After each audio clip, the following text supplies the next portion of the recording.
Samsung is back with a big surprise. The Samsung S26 Ultra is becoming the world's first smartphone to use a self-developed 2nm processor. This is a huge step forward and a direct challenge to Qualcomm Snapdragon's longtime dominance. According to overseas media leaks, the Samsung S26 Ultra, which was originally planned to launch on February 25th, will once again follow a dual-chip strategy.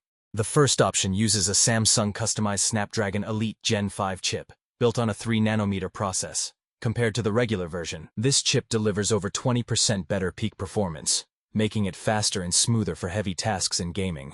The second option is even more interesting. Samsung will use its own Exynos 2600 chip, built on an advanced 2nm process. Both performance and power efficiency see big improvements. The single-core score reaches around 3,455, while the multi-core score goes beyond 11,600 points. This means it beats the Snapdragon Elite Gen 5 and even comes close to Apple's A19 Pro. However, there is one important thing to note.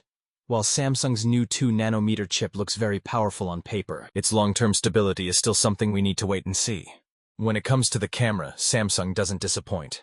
The S26 Ultra keeps its advanced dual periscope zoom system, and the old 10-megapixel telephoto lens has now been upgraded to 12 megapixels for better zoom quality. Overall, the Samsung S26 Ultra shines in both performance and camera. It truly deserves the title of Android Performance King. Whether it's worth buying, you already know the answer.